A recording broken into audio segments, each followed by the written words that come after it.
America अपने 2 pilot जिंदा rescue करके वापस ले गया है। ईरान के पास जो एयर डिफेंस सिस्टम अब नजर आ रहा है, ये शायद जंग के पहले 15, 20, 25 दिन में नजर नहीं आ रहा था। ये 600 किलोमीटर दूर से तकरीबन 200 टारगेट्स को ट्रैक कर लेता है। तकरीबन 35 टारगेट को डिस्ट्रॉय करने की पोजीशन में होता है। एक आईआर मिसाइल्स को पॉसिबली मैं रिसर्च कर रहा था कि मॉडिफाई किया। कोई जहाज बचा नहीं है जो उन्होंने टारगेट ना किया हो। आज तक जब तक पाक फिजाइया के जहाजों ने नहीं इंडिया के जहाज गिराए, ये जो 7 हमने गिराए हैं, इससे पहले ये वर्ल्ड रिकॉर्ड था। 140 kilometre beyond visual range, highest range. जंग जीतने के लिए तो अब 48 आवर्स का अल्टीमेटम है। 48 आवर्स के बाद वो सारे पावर प्लांट्स उड़ा देंगे। ये गेम चेंजर हो सकता है। जब आप किसी को पंच करते हैं किसी के मुंह पर, तो आपने जवाब भी ये सोचना होता है कि मैं भी वही रिसीव कर सकूं। 2000 जहाज खड़े हैं स्टेट ऑफ हॉर्मज़ के अंदर और अमेरिका उनको एस्कॉर्ट नहीं कर पा रहा। बेबसी नजर नहीं आ रही आपको दुनिया की सबसे बड़ी नेवी की? वो नहीं खुलवा पा रहे। अगर आपने खार्ग आइलैंड कब्जा करना है तो अमेरिकियों को जो सराउंडिंग एरियाज हैं, जो मेनलैंड ईरान है, उसको भी कंट्रोल करना पड़ेगा। आपको कोई सीज फायर नजर आता है नेक्स्ट 48 आवर्स में?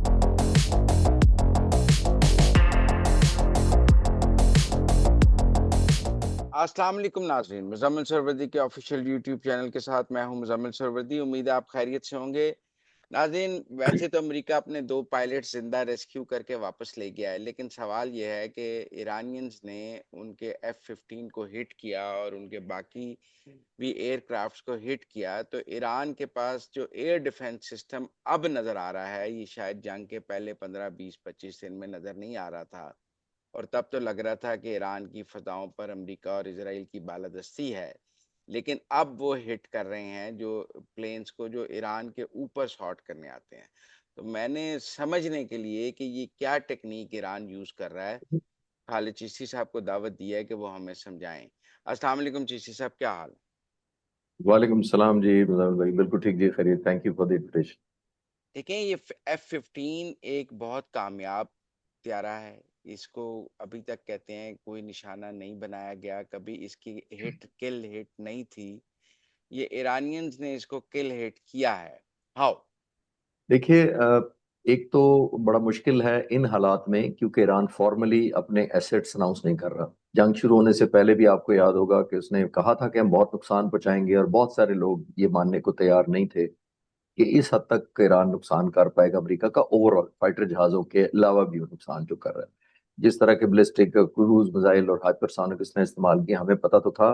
लेकिन कोई शायद ही कम लोग होंगे जो समझते हों कि अमेरिका 5 हफ्ते तक इस जंग के अंदर एंगेज भी रहेगा। और सिचुएशन जो है वो ईरान के हक में नजर आ रही है रेजिस्टेंस के पॉइंट ऑफ व्यू से। इसी वजह से ईरान ने जो अभी ये डिफेंस एसेट्स एम्प्लॉय करने शुरू किए हैं, वो फॉर्मली तो नहीं डिक्लेयर कर रहे। लेकिन हम जैसे जो एयर पावर सारी उम्र पढ़ते रहे, उनको पढ़ना ऑब्लिगेटरी हो जाता है। तो 2-3 ऑप्शन हैं जो इनके पास। पहले डिफेंस सिस्टम कन्वेंशनल था, वो तो अमेरिका ने बहुत जल्दी मैप कर लिया था उसको। मैपिंग ये होती है कि आप फ्रीक्वेंसी, उसकी बैंड विड्थ और उसकी इंटेंसिटी सारी उठा लेते हैं, फिर काउंटर मेजर्स निकाल कर उनको जैम कर देते हैं। और उसके ऊपर मैं बाद में आता हूँ कि उन्होंने फिर एयर डोमिनेंस या कैसे मेंटेन की और वो होती क्या है। लेकिन ये जो इस वक्त पॉसिबली वो कर रहे हैं, एक तो कंफर्म बहुत सारे कर रहे हैं वेस्टर्न एनालिस्ट के, इन्होंने S-400 लिए। आपके व्यूअर्स की बताते चलूं कि जब ये जून 2025 की डील हुई, जो वॉर हुई थी, तो उस वक्त ये डील S-300 की हो चुकी थी। लेकिन रूस और ईरान के दरमियान थोड़ा बहुत डिसएग्रीमेंट इस बात पर था कि उन्होंने कहा था कि हमारे ऑपरेटर्स इसको ईरान से ऑपरेट करेंगे और इतना सा ट्रांजिशन होगी और फिर हम आपको हैंड ओवर करेंगे। जबकि ईरान चाहता था कि हमारे टेक्नीशियंस और जो ऑपरेटर्स हैं, हम डे वन से ही हम ही ऑपरेशनलाइज करें। जून 2025 में उनके पास S-300 या S-400 नहीं थे। हुँ। अभी बहुत सारे वेस्टर्न मीडिया क्लेम कर रहे हैं, मैंने भी काफी जगह से ढूंढने की कोशिश की, कि पॉसिबली उन्होंने S-3 की बजाय S-400 दे दिया है। S-400 अपग्रेडेड वर्जन है। आपकी व्यूअर्स को ये भी याद कराता चलूं कि वही S-400 है जो हिंदुस्तान का हमने अल्हम्दुलिल्लाह उधमपुर में और भुज में 2 जगह पे नॉकआउट किया था, हमारे JF-17 थंडर्स ने। तो ये एक बहुत पोटेंट मिसाइल है, इसमें तो कोई शक नहीं है।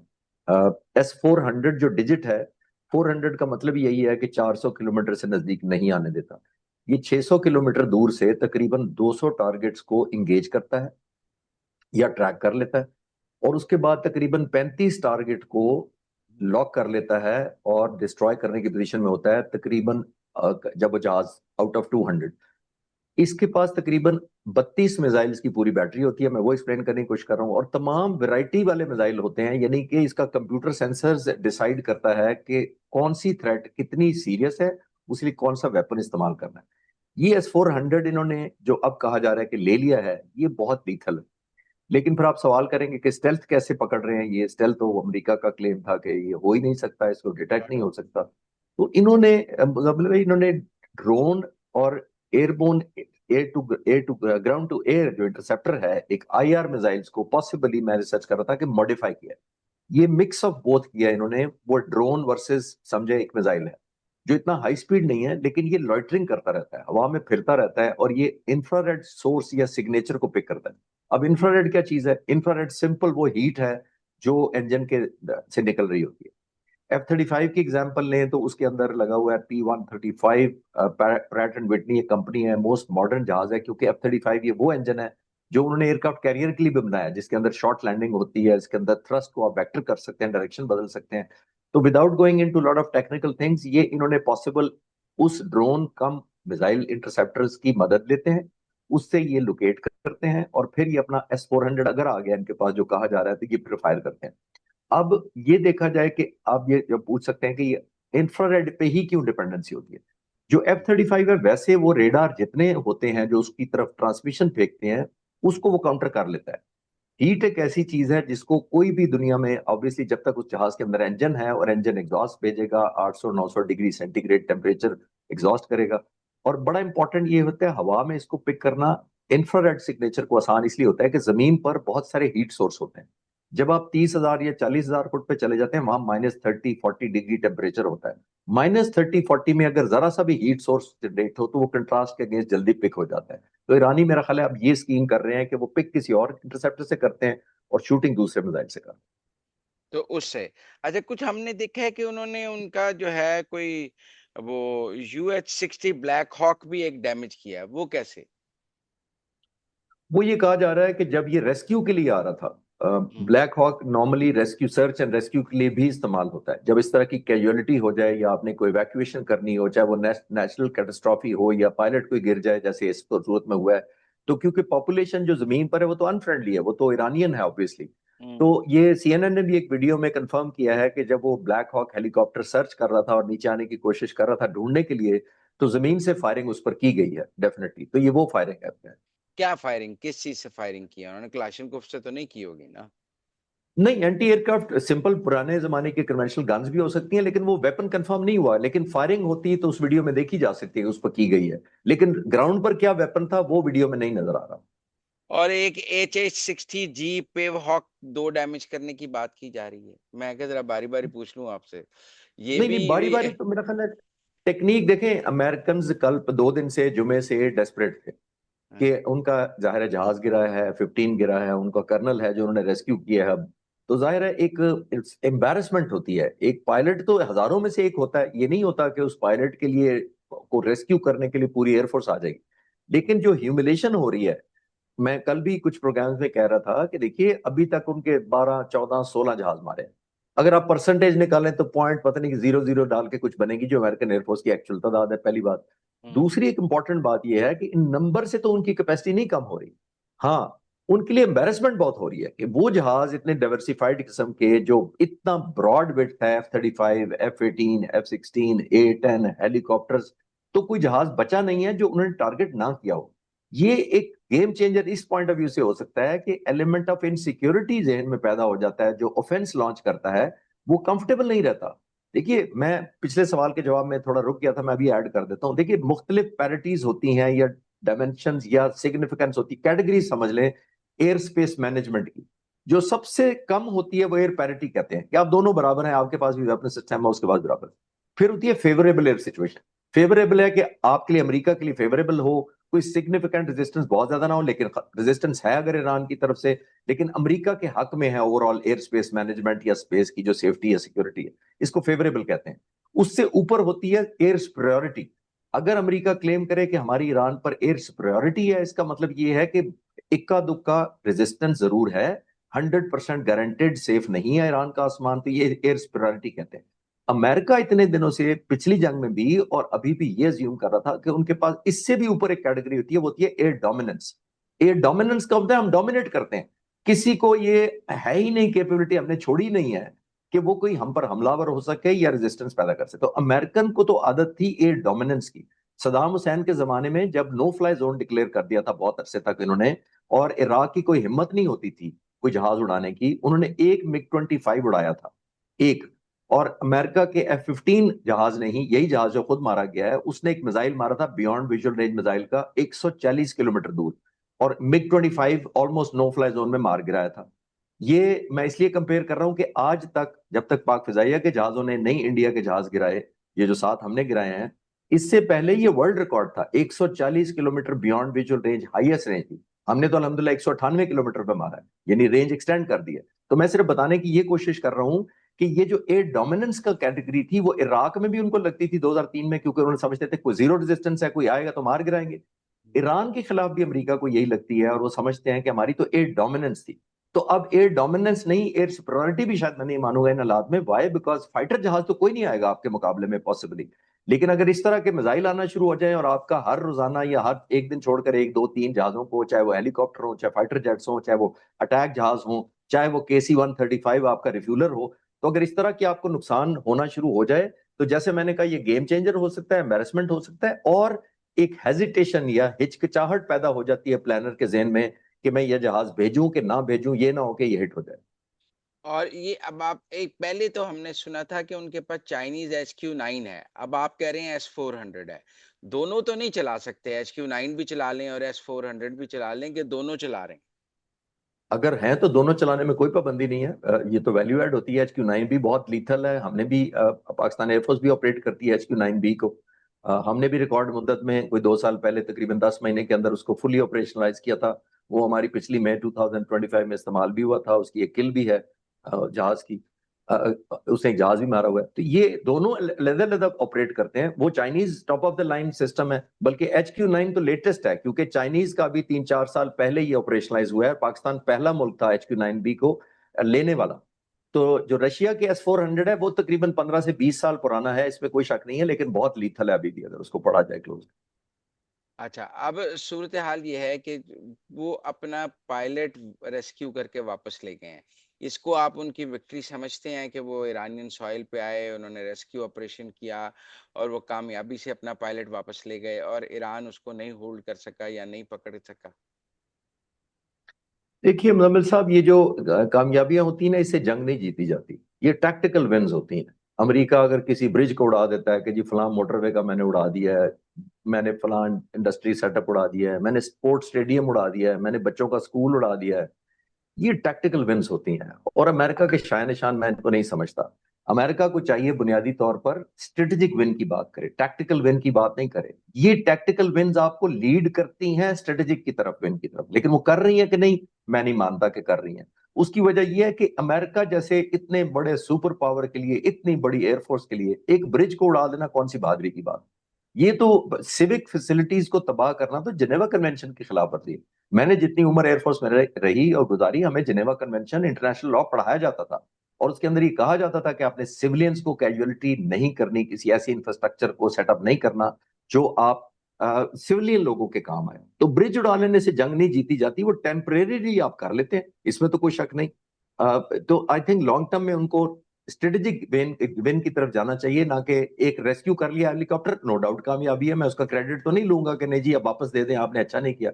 बहुत अच्छा ऑपरेशन किया होगा, बड़ा रिस्की ऑपरेशन किया होगा, बड़ा बोल्ड किया होगा, लेकिन क्योंकि ईरानियन के पास अगर एक पायलट होना एक बहुत बड़ी ह्यूमिलेशन ऐड हो जानी थी, एक पब्लिक ओपिनियन एम्बेरसमेंट में कन्वर्ट हो जानी थी, तो उसके लिए उन्होंने हर वो दायरा हरबा भी लगाया, और वो कह रहे हैं कि बहुत रिस्की था और बड़ा बोल्ड मिशन था, डेफिनेटली हुआ होगा। डिपेंड्स के अभी डिटेल्स तो नहीं पता, लेकिन मैं इसको स्टैंड अलोन एक विक्ट्री तो मानता हूं कि ये बहुत कामयाब ऑपरेशन था।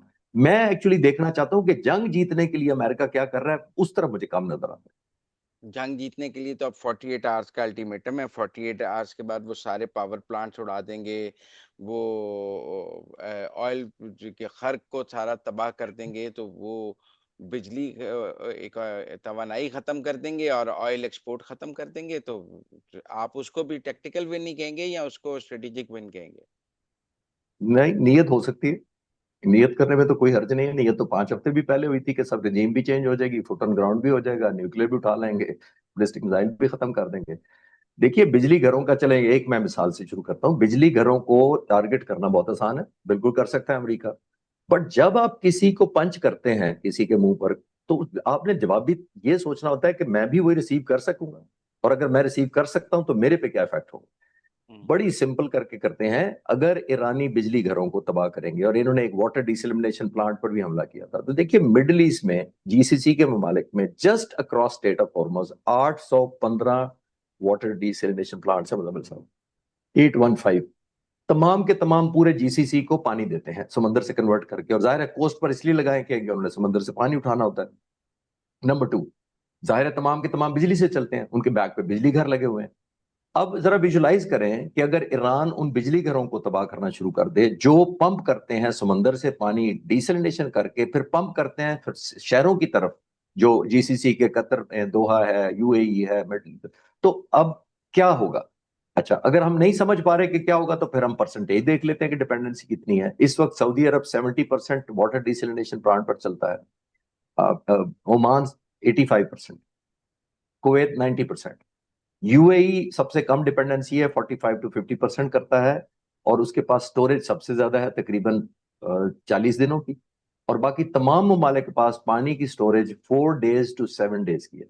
नहीं तो आप जरा यूएई विजुलाइज बाकी करें कि जरा 50% पानी कहाँ से लेता है?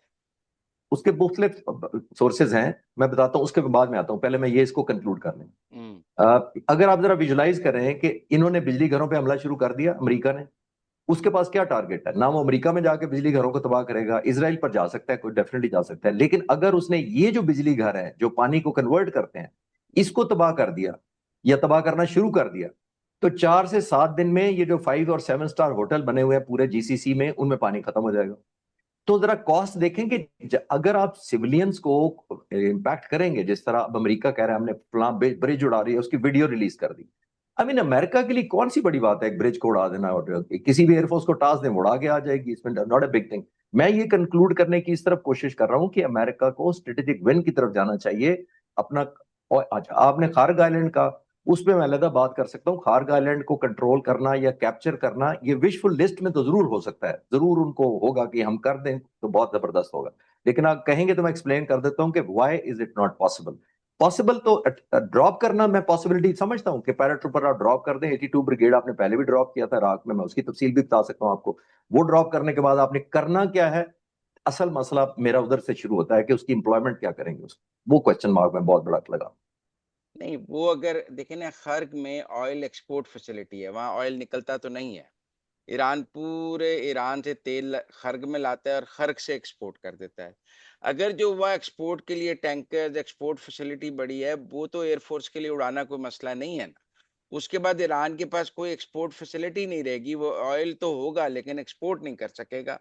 और that will be a stone age कि आपके पास तेल है पर आप एक्सपोर्ट नहीं कर सकते। आप ग्रांट कर रहे हैं कि खर्ग पर कब्जा करके अमेरिका कंट्रोल नहीं, कर इसके लेगा, आप लिए ये कह रहे हैं? नहीं, ऊपर से एयर स्ट्राइक्स करके एक्सपोर्ट फैसिलिटी खत्म कर देगा। जो एक्सपोर्ट के लिए उन्होंने फैसिलिटी बनाई है, टैंकर भी, पोर्ट वगैरह, वो सारी तबाह कर देगा, जिसके बाद वहां से ऑयल एक्सपोर्ट हो नहीं सकेगा। तो फिर हमें ये भी सोचना चाहिए कि अमेरिका अभी तक ईरान को तेल निकालने क्यों दे रहा है, जो सेफ पैसे दे रहा है, और फिर रूस को क्यों बेचने दे रहा है।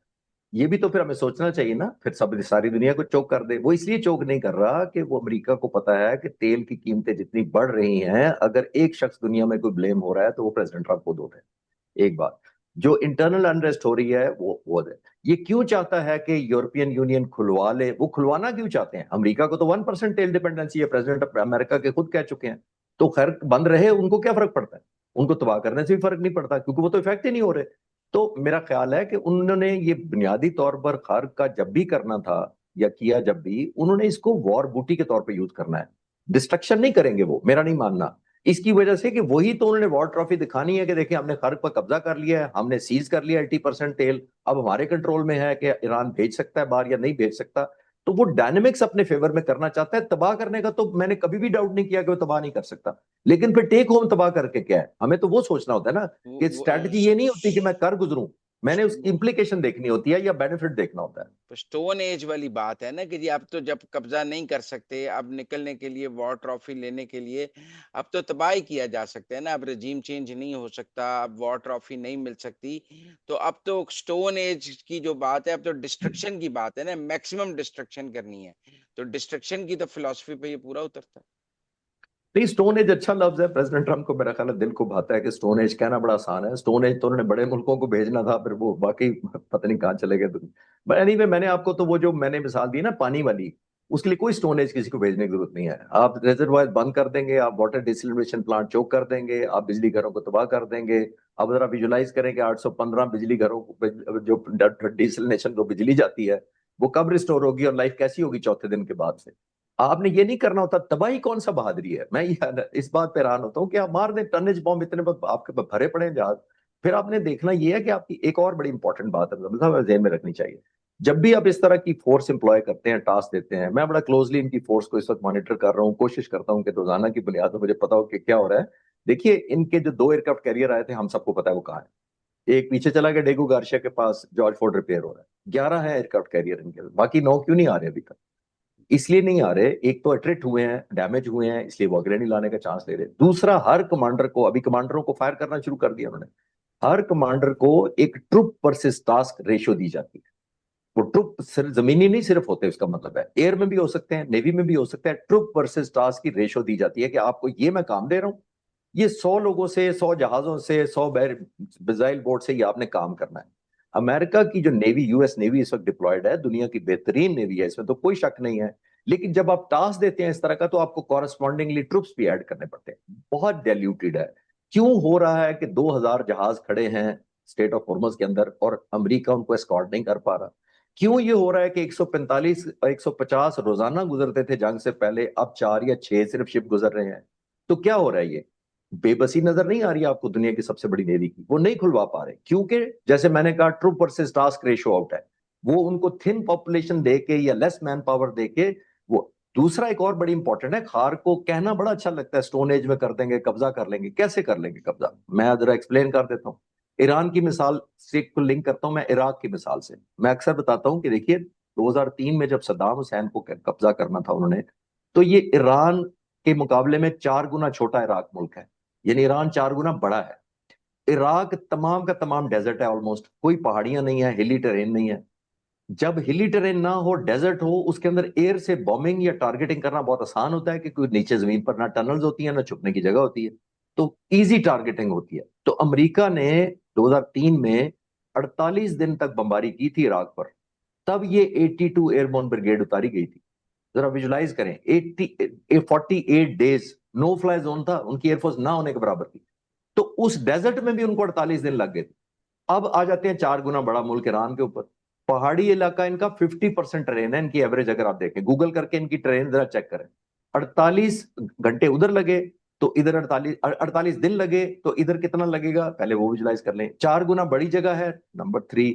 नंबर 4, इन्होंने तमाम पहाड़ों के अंदर टनल्स बनाई हुई हैं, पैसेजेस बनाए हुए हैं, हाइडिंग प्लेसेस बनाई हुई हैं, इसलिए उनको ऊपर से बमबारी से नजर ही नहीं आएंगी, या मारेंगे तो पहुंचेंगे नहीं उससे। तो आई थिंक एक बात, अब अगर खार्ग आइलैंड पर ये उतार ही लेते हैं 10,000 लोग, इनके पास MEUs 2 मौजूद हैं, इसको हम कहते हैं मेरीटाइम एक्सपीडिशनरी यूनिट, तकरीबन 5,000 के ट्रुप्स एक में है।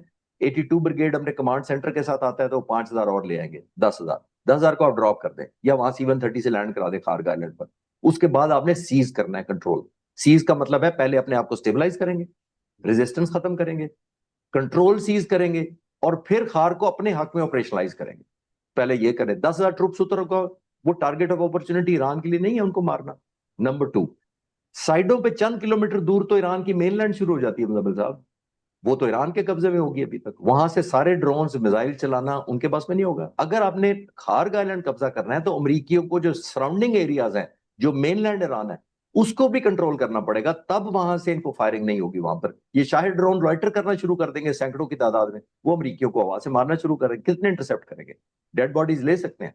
तो मैं सिर्फ एक क्वेश्चन कर रहा हूं, मैं कोई नेगेटिविटी अमेरिका के खिलाफ या ईरान के हक में नहीं बोल रहा। मैं तो स्टूडेंट फेयर पार या स्ट्रेटजी के तौर पे ये सारे कर रहा हूँ कि ये कहना बड़ा आसान है स्टोन एज स्टोन एज। लेकिन स्टोन एज करने के लिए सर कुछ एक्शन भी करना होता है, आपको फिर इंश्योर करना 48 होता है। आवर्स के बाद ट्रम्प क्या करेगा? मतलब कह रहे हैं मेरी मंडे को खत्म हो रही है, और फिर 48 आवर्स के बाद क्या करेगा ट्रम्प? आप डोनाल्ड ट्रम्प हैं, आपने 48 आवर्स का अल्टीमेटम दिया हुआ है, आप दुनिया की बड़ी सुपर पावर हैं, 48 आवर्स का अल्टीमेटम खत्म हो गया है। What is on your table as a military planners? क्या लाए आपकी टेबल पे जो आपने दिया अल्टीमेटम? अनफॉर्चुनेटली मुजम्मल साहब, मेरा ख्याल है 35 दिन का रिकॉर्ड ये कहता है कि प्रेसिडेंट ट्रम्प को खुद भी नहीं पता होता कि 48 डेज के बाद 48 आवर्स के बाद उन्हें क्या करना है। तो आई विश कि उनको पता हो खुद, तो बड़ी अच्छी बात है। क्योंकि हिस्ट्री से देख लें, अभी 35 दिन की जंग देख लें। 1 मार्च को उन्होंने कहा कि जंग 4 हफ्ते चलेगी। 1 मार्च 28 को हमला हुआ था, फरवरी को the very next day set 4 हफ्ते खत्म करूंगा। 2 मार्च उन्होंने कहा 6 हफ्ते चल सकती है, लेकिन हम प्रोलॉन्ग जंग के लिए तैयार है। चले फास्ट फॉरवर्ड टू 19 मार्च, उन्होंने कहा कि अगर मैं चाहूं तो 2 सेकंड में जंग बंद कर सकता। 23 मार्च उन्होंने कहा कि अगर ईरान ने स्टेट ऑफ हॉर्मुज ना खोला तो मैं 48 घंटे में इतनी टनेज करूंगा, बमबारी फेंकूंगा कि ईरान को समझ आ जाएगी। 23 मार्च। 24 मार्च को कहा कि बड़े अच्छे मुज़ाकरात चल रहे हैं मेरे ईरान के साथ। अब मैंने डेटों के साथ आपको बता रहा हूँ, आप नेट पे ढूंढ ले, तो कुछ नहीं कहा जा सकता वो क्या करेंगे, किसको वो विक्ट्री डिक्लेयर कर देंगे। ही वांट्स कि कोई विक्ट्री डिक्लेयर हो which should look like a victory, जो मैं दिखा सकूंगा ये ट्रॉफी से मिलती जुलती चीज है जो मैं जीत कर लाया हूँ। बहुत मुश्किल है ये कहना कि 48 घंटे के बाद वो हो सकता है। वो कहे मैं तो पहले ही जीत चुका हूँ, मुझे जरूरत ही नहीं है कुछ करने की। ये बुशहर में जो न्यूक्लियर प्लांट से रशियंस 198 चले गए हैं, और ईरानियंस कह रहे हैं कि वहाँ ताबकारी का खतरा है, और वो कह रहे हैं कि it will go up to Riyadh and Jeddah. ये ताबकारी जो है, आप कितना पॉसिबल देखते हैं, ये थ्रेट है सिर्फ? देखिए, न्यूज रिपोर्ट के ऊपर कहना बड़ा मुश्किल है। अनलेस आईएईए कहे तो फिर मैं कमेंट करने की पोजीशन बेहतर होऊंगा। इंटरनेशनल एटॉमिक एनर्जी कमीशन कहे कि हाँ ऐसे सिम्टम्स हैं। जाहिर है आपने देखा, misinformation, misreporting, overexaggeration हर मुल्क करता है। प्रेसिडेंट ट्रम्प भी आज तक करते हैं। इतने जहाज मारे गए, अब तो ईरान के अंदर मारा गया था F-15, उनके 2 पायलट जो निकल गए हैं, तो अब वो मान रहे हैं। आज तक तो वो किसी जहाज का माने ही नहीं थे। आप निकाल लें 16 जहाजों में से उन्होंने एक जहाज का भी माना है कि हमारा कोई तबाह हुआ है, या 17 हो गए, या 18 हो गए, या हेलीकॉप्टर हो गए। Not a single confirmation from American side के हमारा कुछ जहाज लूज हुआ है। अब पायलट जब ढूंढा है तो हमें पता लग गया, चले एक F-15 कंफर्म हो गया। तो मानने की हद तक वो एक और सिचुएशन होती है जब कोई ऑथेंटिक आईएईए कहे तो। अदरवाइज प्रोपेगेंडा या परसेप्शन या नैरेटिव बिल्ड करना दोनों मुल्क शायद उसको जायज समझते अच्छा, ये भी देखा गया है कि जो मिसाइल्स फायर करने की जो रेशियो है, वो ईरान कम कर रहा है दिन ब दिन। 7-8 पे आ गया है मिसाइल। ये स्ट्रेटेजिक है या कैपेसिटी कम हो गई है? अब वो इससे ज्यादा फायर कर ही नहीं हैं। सकते, लॉन्चर्स खत्म हो गए हैं, तो अब वो इतने ज्यादा, इससे ज्यादा मिसाइल्स वो फायर ही नहीं कर सकते। एक राय ये भी है। मैं एक मिसाल दे देता हूं, उससे हम बेहतर समझ पाएंगे। आप खुद एक नतीजा खज कर लेंगे। जब जंग शुरू हुई थी तो तकरीबन यहाँ जो ऑपरेशनल बेसिस अमेरिका के थे मिडिल ईस्ट के अंदर, वो तकरीबन 11 थे। हम्म। अब अगर मैं मिलिट्री स्ट्रैटेजिस्ट हूँ ईरान की तरफ से, तो आप एग्री करेंगे, या आप भी हों तो आप एग्री करेंगे कि आपको मैसिव बम्बार्डमेंट या ड्रोन से आपको फेंकने पड़ेंगे उनको ऑपरेशन से इनएक्टिव करने के लिए, उन एयर बेसिस 11 के 11। जाहिर है उन्होंने अपने ट्रूप्स निकाले वहां से, उनको होटलों में शिफ्ट कर दिया, ऑपरेशन सस्पेंड कर दिया, हाइडिंग में ले गए, जहाजों को रिलोकेट कर दिया, पर्सनल को रिमूव कर दिया। ये एक्शन हुआ है। इस वक्त तकरीबन 11 के 11 बेसिस इन ऑपरेशन हम्म। है। अब अगर ऑपरेशनल ना रहे कोई बेस, तो मेरी वो रेशो होगी जो मैं पहले दिन कर रहा था, या जो आज होगी 10 टाइम्स कम नहीं हो जाएगी, या शायद 20 टाइम्स कम हो जाए। तो ये मिसलीडिंग होता है ये समझ लेना कि कैपेसिटी, मैं अभी तक नहीं समझ पा रहा और ना मैं कन्विंस हूं कि उनकी कैपेसिटी कम होगी। मैंने आपको सादा मिसाल से वाजे करने की कोशिश की है कि मैंने बेस इनऑपरेटिव कर दिया, वो ऑपरेशनल ही नहीं रहा, अमेरिका चुप गया, एसेट ले गया, वो मेरे खिलाफ थ्रेट नहीं रहा, तो मैं क्यों रिविजिट करूंगा। अब जो उस एयरबेस पर बैठा होगा, अगर वो गिने, वो कहेगा पहले दिन 100 मिसाइल आया था, फिर 50 आया था, फिर 40 आया था, अब तो दो भी नहीं आते। तो फिर कैन यू कंक्लूड कि वो उसने अपना काम करना होता है। देखिए, जो टनेज होती है, बमबारी होती है, वो इफेक्ट बेस्ड होती है। आपने क्या इफेक्ट क्रिएट करना था। हमने 10 मई को 2025 को जो हिंदुस्तान के खिलाफ टनेज की थी, वो आपके सामने हमने कितनी की थी, 65 की जंग की, 17 दिनों से ज्यादा। हमने एक प्रोहिबिटिव कॉस्ट इंपोज कर ली, और हमने फिर रिफ्रेन कर लिया खुद ही। क्यों किया? कि हमने फैक्ट जो क्रिएट करना चाहते थे, हिंदुस्तान को रियलाइज कराना चाहते थे कि दिस इज द प्राइस। अगर आप कंटिन्यू रखेंगे, 10 तारीख को इतना फेंका है, नहीं बंद किया तो 11 को भी इतना आएगा। ये आपने एक प्रोहिबिटिव कॉस्ट इंपोज करनी होती है। आपने एक टेम्परेचर चेक करवाना होता है दुश्मन को वो ईरान ने अगर इन मिडल ईस्ट के तमाम ममालिक को जो एयर बेसिस थे, मैं एथिक मॉरल की बात नहीं कर रहा, मैं मिलिट्री स्ट्रेटजी की बात कर रहा हूँ, वो उन्होंने अगर न्यूट्रलाइज कर दिए बेस के, ऑपरेशन नहीं हो रहा, तो I think Iran has done the job, उसको रिविजिट करने की जरूरत ही नहीं है। और आप सही कह रहे हैं, परसेंटेज शायद 5% रह गई हो। लेकिन उनकी तो शॉर्टेज बढ़ती जा रही है ना, वो तो शॉर्टेज कम नहीं कर रहे हैं। मतलब ईरान के जवाबी फायर कम हो रहे हैं, उनकी एयर स्ट्राइक्स की रेशियो तो कम नहीं हुई है। नहीं, वो तो दोनों इंटरकनेक्टेड नहीं है, मतलब साहब दोनों कनेक्टेड नहीं है। अमेरिका ने क्या इफेक्ट क्रिएट करना है, ईरान ने क्या इफेक्ट करना है। ईरान का टारगेट था कि ये जो ऑपरेशनल बेस हैं, ये वॉर फाइटिंग एफर्ट जनरेशन में मदद कर रहे हैं मेरे खिलाफ, फुल स्टॉप, इनको नहीं करनी चाहिए। दिस इज द स्ट्रैटेजी ना। मुझे पूछा जाएगा तो मैं कहूंगा वॉर फाइटिंग एफर्ट जनरेशन है, ये यहां से नहीं क्रिएट होनी चाहिए। तो मेरा काम, ये प्रोजेक्ट खत्म हो गया जब मैंने ऑपरेशन उनका खत्म कर दिया या बंद कर दिया या इतना लिमिटेड कर दिया कि अमेरिका का रिलेट नहीं कर सकते हम स्ट्राइक्स, उसने तो प्रोहिबिटिव कॉस्ट इंपोज करनी है, वो तो अब ब्रिजेस को शुरू हो गया, इंफ्रास्ट्रक्चर को शुरू हो गया। तो ईरान का targeting strategy all together different है, उसका मकसद कुछ और था। अमेरिका का ऑल टुगेदर अब प्राइस बढ़ाना है, क्योंकि उसने देखा कि प्रेसिडेंट ट्रंप ने देखा 4 दिन पहले, जो 5 दिन पहले उन्होंने तकरीर की थी, उन्होंने देखा कि दुनिया में ये परसेप्शन बन रही है कि मैं बेबस हो रहा हूं, मेरे पास कार्ड नहीं रहे नेगोशिएशन के लिए, स्ट्रेट ऑफ हॉर्मुज खुलवा नहीं पा रहा, ईरान ने अपनी मर्जी से ये जंग रीजनलाइज कर ली है, जहां तक रीजनलाइज कर लिया मेरी मर्जी के खिलाफ कर ली है। तो ये सारी डायमेंशन ईरान के हक में जा रही हैं। अपार्ट फ्रॉम डिस्ट्रक्शन जो हो रही है, वो उसको तो मैं चैलेंज नहीं कर रहा, लेकिन जो अमेरिका के हक में जानी चाहिए थी वो नहीं जा रही थी, उनके खिलाफ जा रही थी, कि वो बेबसी का एलिमेंट नजर आता। इसीलिए उन्होंने मैसिव स्ट्राइक शुरू कर दी हैं।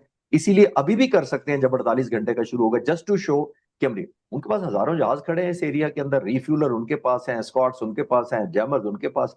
और ये जो नुकसान 10 15 20 जहाजों का है, ये इनसिग्निफिकेंट है। ये इराक जंग में भी इनके नुकसान हुए थे, वियतनाम जंग में बहुत नुकसान हुआ था, लेकिन फिर वही वाली, जैसे मैंने कहा कि उनके अंदर कुशन ज्यादा है टू उठाने का नुकसान। ठीक है। तो आपको कोई सीज फायर नजर आता है नेक्स्ट 48 आवर्स में, नेक्स्ट 7 डेज में? You see a ceasefire और you don't see a ceasefire? Iranian foreign minister ने कहा है, एक बयान दिया है उन्होंने, एक दिलचस्प बात की है। उन्होंने कहा है कि ईरान को चाहिए कि यूनिलैटरली सीज फायर ऐलान कर दे। यानी कि वो कहे कि हम जीत चुके हैं, हमने मकसद अचीव कर लिया। प्रेसिडेंट ट्रंप तो किसी दिन भी कर सकते हैं। प्रेसिडेंट ट्रंप पर बहुत ज्यादा प्रेशर है दो तरफ से। एक, आपने देखा मिलिट्री जनरल्स को फारिग करना शुरू कर दिया, क्योंकि किसी को तो उन्होंने स्केपगोट बनाना है। इसका मतलब है कि मिलिट्री ऑब्जेक्टिव अचीव नहीं हो रहे। जंग के दौरान आप कमांडर्स नहीं बदलते, पहली बात ये इटसेल्फ मैसेज जाता है कि आप मेंटली एक गिव अप कर रहे हैं, या मेंटली इस हद तक फ्रस्ट्रेटेड हैं कि आप किसी को स्केपगोट बनाना चाहते हैं, पहली बात। अमेरिका के सदर अगर चेंज भी कर लेते हैं, उनका प्रेशर एक ये है कि टेंजिबल, मयरेबल, वेरीफाइबल विक्ट्री नहीं आ रही नजर। दूसरा, दुनिया के अंदर जो इकोनॉमिक क्राइसिस है, वो सारी दुनिया ब्लेम प्रेसिडेंट ट्रंप को कर रही है, ये एक और प्रेशर है।